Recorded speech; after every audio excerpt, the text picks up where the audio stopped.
Cape Hatteras Lighthouse, a sentinel of history, tragedy, and haunting legends. Cape Hatteras Lighthouse, located on North Carolina's Outer Banks, is more than just a beacon for sailors. It stands as a monument to resilience, human ingenuity, and the eerie intersection between history and the supernatural.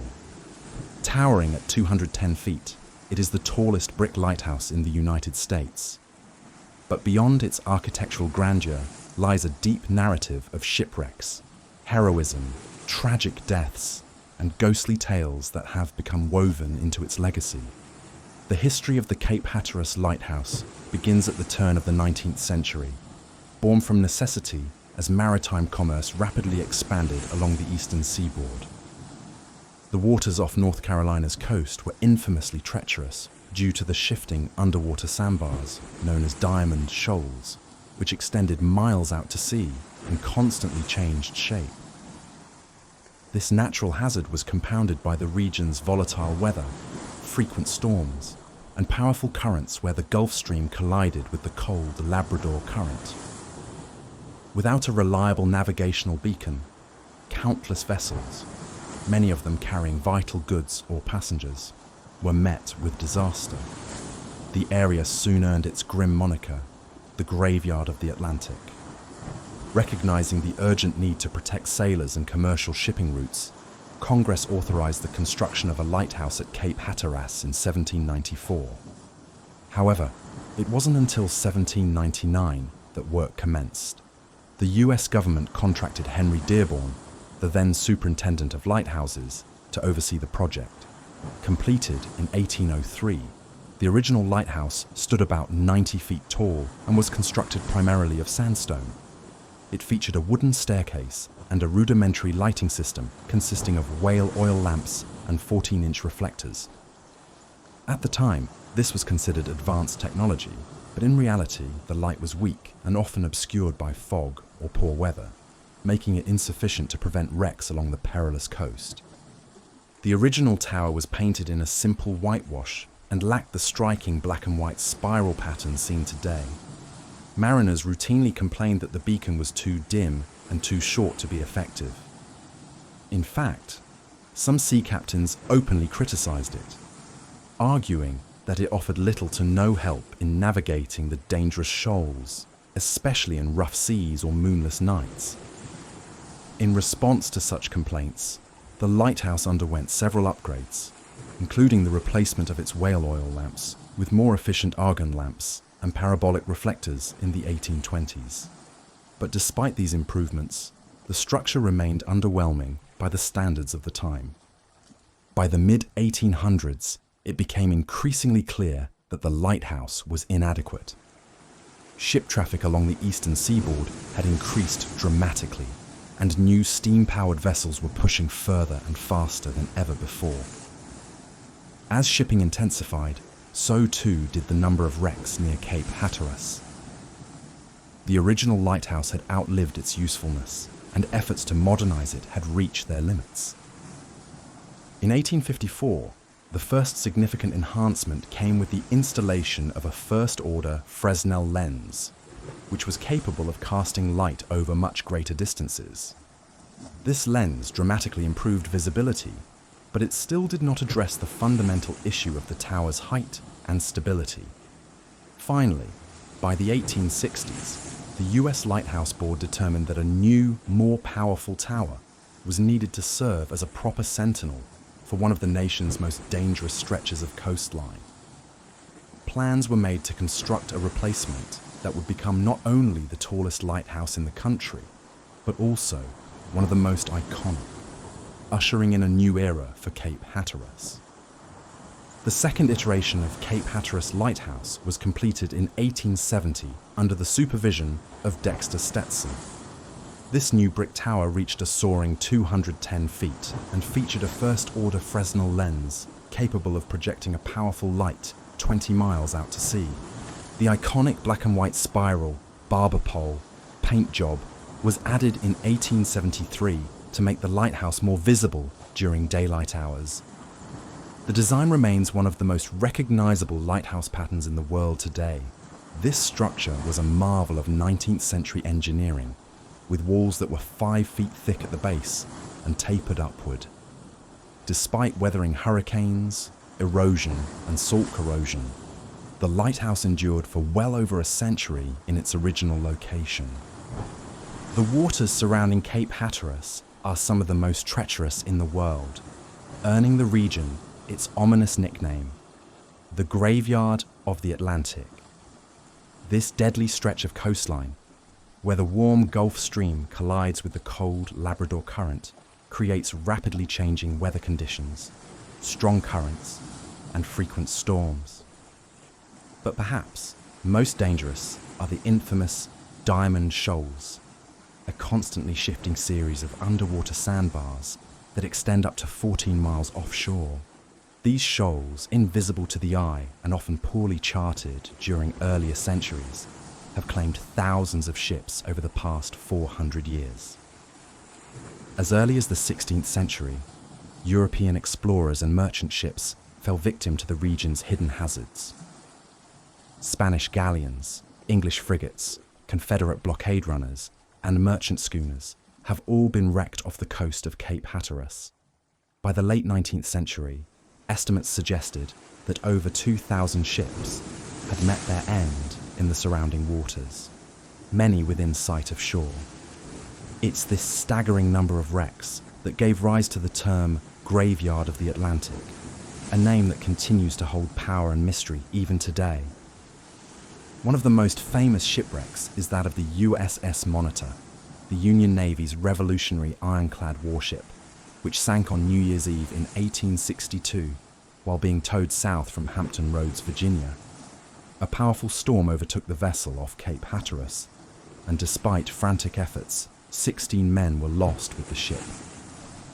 The wreck remained undiscovered until 1973 and now rests as a protected site within the Monitor National Marine Sanctuary. Another well-known mystery is the case of the Carol Deering, a 5-masted commercial schooner found run aground and completely abandoned near Hatteras in 1921. The ship's log, navigation equipment, lifeboats, and crew had all vanished without a trace, and meals were still laid out in the galley.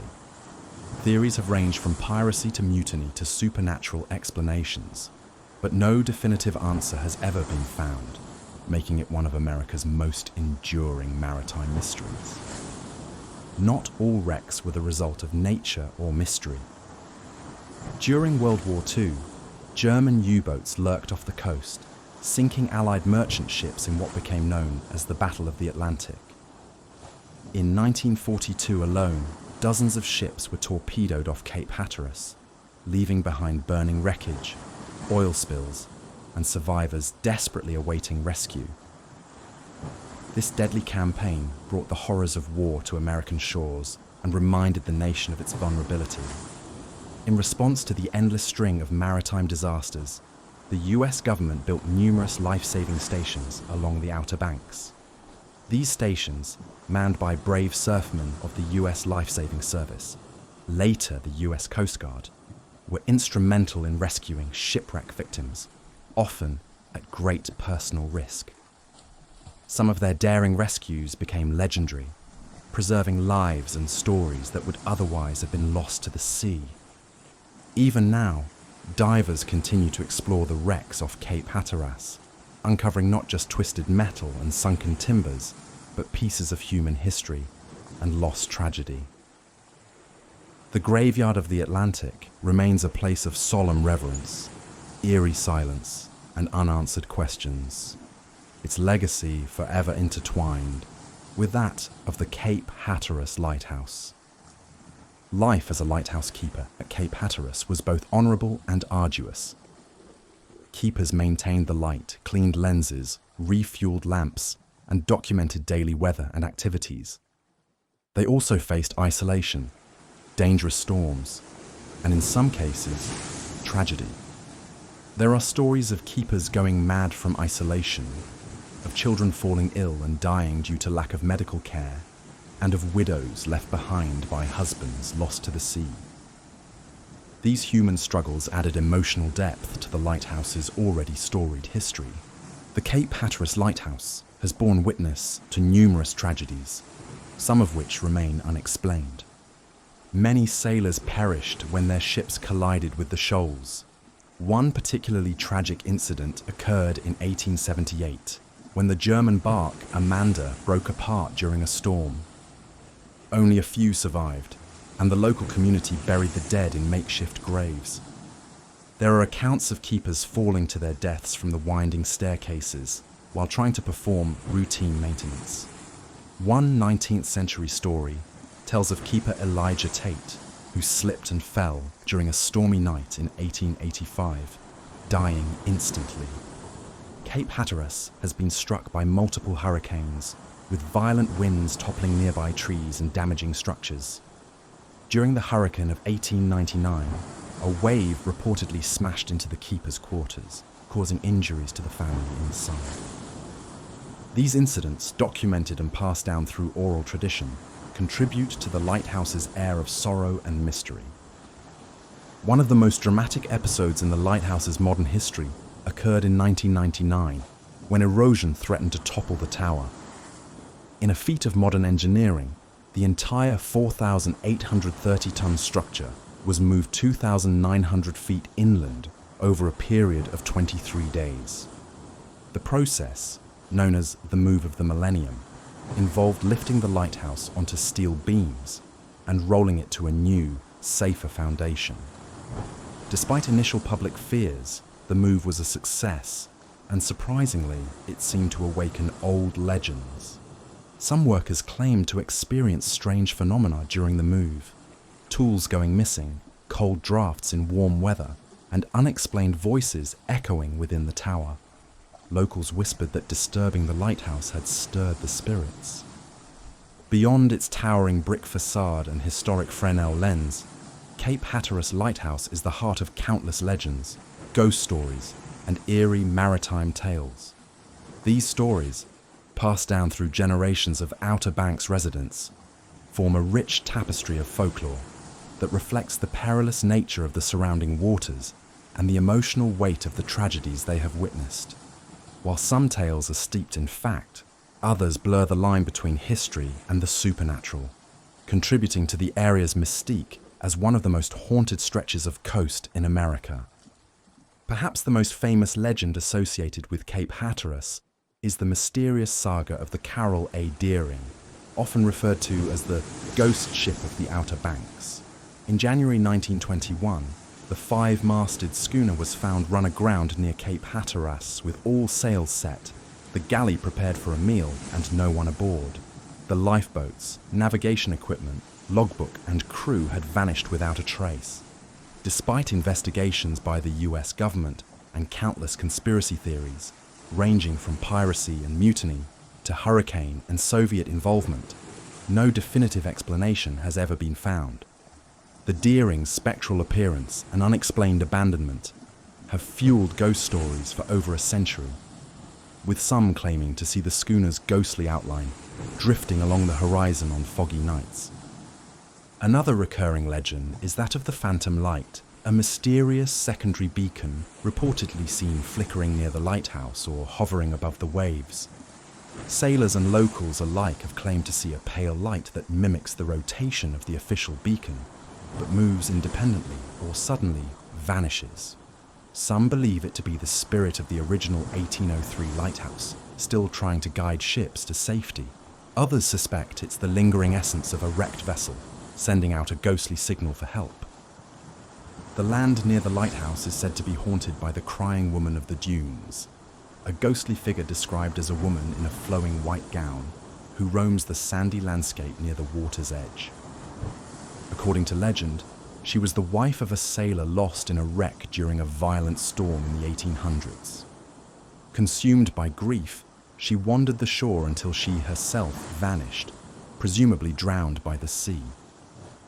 Ever since, visitors have reported hearing a woman's mournful sobs carried by the ocean breeze, or spotting her form vanishing into the mist. Some stories even center around the keepers themselves. One tale tells of a dedicated lighthouse keeper who died suddenly after falling down the spiral staircase. His ghost is said to still tend the light, pacing up and down the stairs, especially during storms. Footsteps, distant coughing, and the rattling of keys are common experiences shared by late-night visitors and staff alike. These legends, though impossible to verify, persist because they echo real loss, isolation, and the deep connection between the people of the Outer Banks and the ocean. They are not just ghost stories. They are tributes to the lives lost and the memories left behind, with the Cape Hatteras Lighthouse standing as both sentinel and storyteller. Cape Hatteras Lighthouse, while renowned for its architectural grandeur and maritime history, is equally notable for the strange and unexplained events reported by visitors, locals, and park rangers. For generations, whispers of ghostly apparitions, disembodied voices, and unexplainable malfunctions have added a supernatural layer to the lighthouse's already storied past. These ongoing paranormal reports have helped cement the lighthouse's reputation as one of the most haunted sites on the American coastline. One of the most frequently reported phenomena is the sighting of shadowy figures ascending or descending the spiral staircase within the lighthouse. On several occasions, both tourists and employees have reported catching glimpses of someone ahead of them, only to discover no one else in the tower when they reach the top. These figures often appear dressed in 19th century keeper attire, leading many to speculate that they may be the lingering spirits of former lighthouse keepers who died tragically on duty or from illness in isolation. Another common occurrence is the presence of cold spots within the lighthouse, even on the hottest days of summer. While some may attribute this to natural drafts or structural quirks, many who experience it describe a sudden, almost bone-chilling sensation, often accompanied by an overwhelming feeling of being watched. Sensitive individuals have reported dizziness, nausea, or an inexplicable sense of dread while standing near the base of the tower or at certain landings along the stairs. Perhaps the most unsettling accounts involve disembodied voices and sounds with no apparent source. These include whispers echoing up the tower, soft crying, and the distant clanging of metal that resembles the operation of old lighthouse equipment, despite the fact that many of these mechanisms have long since been removed or replaced. Several park rangers and maintenance workers have refused to enter the lighthouse alone at night due to these eerie auditory experiences. Electronics also tend to behave erratically at the site. Numerous visitors have reported that cameras malfunction, smartphone batteries rapidly drain, or audio recording devices pick up static or strange anomalies when used near the lighthouse. Paranormal investigators have cited these incidents as signs of strong electromagnetic fields, often associated with spiritual activity. One particularly compelling event occurred during a 2013 investigation by a regional paranormal team. During their overnight stay, they claimed to record what sounded like tapping in a repeated pattern, later determined to match a 19th century Morse code distress signal. Though no clear explanation was found, this raised questions about whether a shipwrecked spirit was trying to communicate. Even those who remain skeptical of ghosts admit that there is an inexplicable energy surrounding the lighthouse, particularly after dusk. Tour guides and local historians often incorporate ghost stories into their talks, not just for entertainment, but because so many have had their own encounters. These stories are not confined to folklore. They are based on years of accumulated experience and chilling testimony. Whether one believes in the paranormal or not, the strange events at Cape Hatteras Lighthouse are undeniable in their consistency and emotional impact. The lingering spirits, if they exist, seem tied to the tragedies that unfolded both on land and at sea, making the lighthouse not only a beacon for ships, but perhaps for souls as well. Today, thousands visit the Cape Hatteras Lighthouse each year. Climbing its 257 steps offers not only a panoramic view of the Atlantic, but also a journey through time. Tour guides often share ghost stories, and nighttime tours highlight the tower's paranormal lore. Educational programs cover the science of lighthouse optics, the history of shipwrecks, and the importance of coastal conservation. Nearby museums display artifacts recovered from wrecks and personal items from past keepers. The site also hosts annual events such as Shipwreck Week and Lantern Walks, where historical reenactments and ghost tales merge in the twilight hours. Cape Hatteras Lighthouse is a monument to the enduring struggle between man and nature, safety and danger, the living and the dead. From its construction in the early 19th century to its modern-day role as a tourist and cultural icon, it has stood tall against time and tide. But its story is not just one of bricks and light. It is also a story of tragedy, of sailors lost to the sea, of lives spent in isolation, and of mysterious forces that still linger in its shadow. Whether one believes in ghosts or not, Cape Hatteras continues to shine its light, not only on the waves, but on the haunting, heroic past it guards.